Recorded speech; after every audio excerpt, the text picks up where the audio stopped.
Hello and welcome to webinar for the NHVR portal release 9.3. As usual, our agenda will kick off with welcome and housekeeping. We'll go through the new features for release 9.3 and then we'll talk about what's coming up next. Today it's me, John Barry, the product manager at NHVR Solutions. Joining me is Steve Ryan, product analyst, and Nathan Smith, another product analyst working in the team, and Carly Furlong, our senior digital engagement officer. As usual, the format, we'll go through a few slides to introduce some of the new features in this release today. We'll do some new feature demonstrations.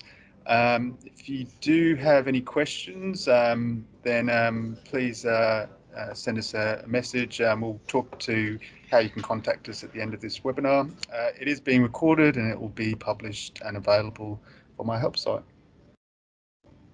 Okay, so let's get into the new features for this release. I'll hand over to our product analyst, Nathan Smith, to take us through the first set. Thanks, Nathan. Thank you very much, John.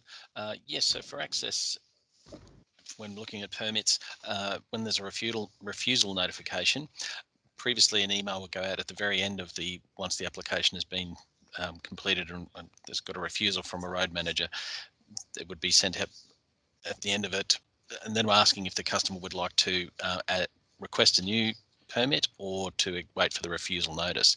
So to give the customer more time to make it aware of a refusal and to get them ahead of the game, I suppose, we have a refusal notification that'll be going out to the customer once we've accepted that the road manager's refusal. So it just gives them more time to then request a new permit or to wait for the refusal notice. So that'll just make things a lot easier for the customer and get things going relating to if they do request a new permit, which makes things a lot more efficient for everyone. Thanks very much for that. And now for vehicle standards, I'll hand you through to Stephen Ryan, who'll go through for the demo for what they're up to. Thank you. Awesome. Thanks, Nathan. Morning, everyone. So for today's release, we have a feature in here for vehicle standards around capitalising of certain fields that get entered into a vehicle standards application. So you'll see on screen there, it's the VIN or chassis number, the tyre size, and the registration number will be capitalised after it's been input. This is to make sure we keep all the inputs looking in a consistent format. So we've had situations where there's been tyre sizes or registration numbers put in, and maybe inadvertently somebody's put in the letters in lowercase. So what we're doing is making sure they're capitalised to keep them consistent. I'll share my screen and show what that looks like. So hopefully you can see that on the screen now.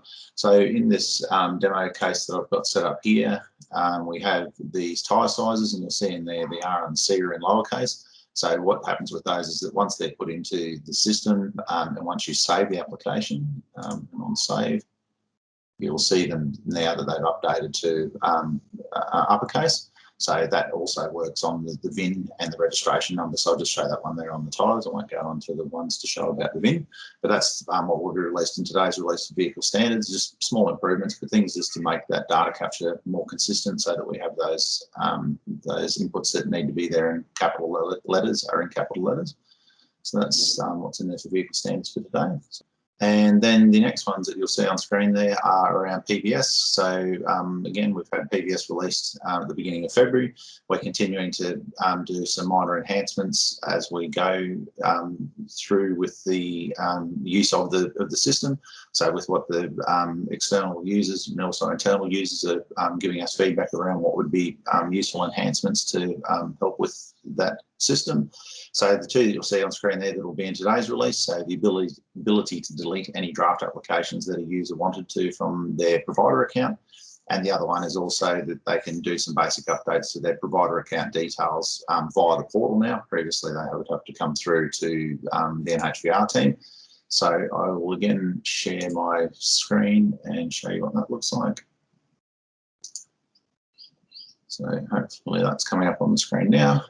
So you'll see in here, so this is in a provider account. So for all the certifiers and assessors that are using the portal, they all have a provider account.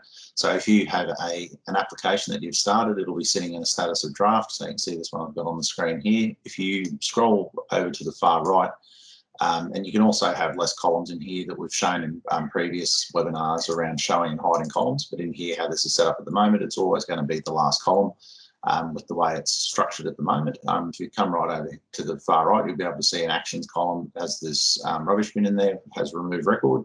So if you click that, you'll be prompted to say the draft application will be deleted and you'll lose that information. But if you're happy to go ahead with that, you can click yes.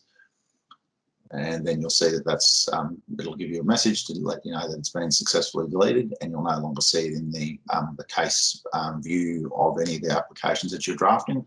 So occasionally people might raise an application and maybe they make a mistake or they want to start again, or their customer lets them know they don't want to go ahead with that application, just to keep that view clean so that you don't have a whole bunch of drafts in there that are taking up space when you don't need them there. That feature is going to be released today to be able to do that. And the other one that was on that slide as well is that you'll be able to do basic updates to the account information for your provider account. So there's two ways to get to that. If you're at the home screen, you'll see this new tile here. Previously, there was just a single one for performance-based standards, but what you'll see now is this accounts one as well. So you can either click through there or you can click through Manage Account. Will get you to the same page. And so if you click through here, you'll see the basic details for your provider account. You'll be able to come in here and make updates to any of the details that are in here, addresses and adding and billing details and those types of things. And so once you make those changes, you'll be able to then save them to the account, and those changes will be on there effective immediately. So they're the two items that we've got in there for PBS today that hopefully will provide a little bit more functionality for our assessors and certifiers that are using those provider accounts in the portal. So I'll hand back over to John. Thank you. Great, thanks, Steve. The last thing to give an update on is what we're doing with DAM. So that's the digital asset management feature that's being built into the portal. This is effectively an asset register that will support initially the assessments that are being funded through the Commonwealth and be managed and delivered by the NHVR. Those asset inspections will be captured into this new asset register tool as part of the DAM work. And we've just kicked off, as of yesterday, UAT with interested local government councils, and we're getting some good feedback already on the asset register tool. We'll continue to run that through the next week or so, take that feedback, make some updates, and go back to stakeholders to confirm. We're aiming to release that into a production environment at the end of April. So we've had some good engagement with the SlagApp team, who's been leading the asset inspection piece of work. And as part of the NHVR portal team, we've been working well to deliver this new feature. So we'll do a bit of a demo on that in the next webinar, which we'll get to now. So thanks Nathan, thanks Steve for the features that we're launching today. Our next webinar will be next month as usual. We will talk to the DAM piece of work and provide a demo of that for councils. And we'll also have some new features coming up for heavy vehicle operators as well. So look forward to that. Of course, if you've got any questions, we've got the Help Centre available with help articles, FAQs, and of course this webinar will be posted there as well. If you want to contact us, the call centre number's there.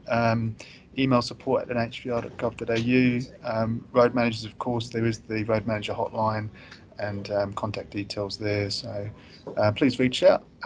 But that's all for us for today. Thank you.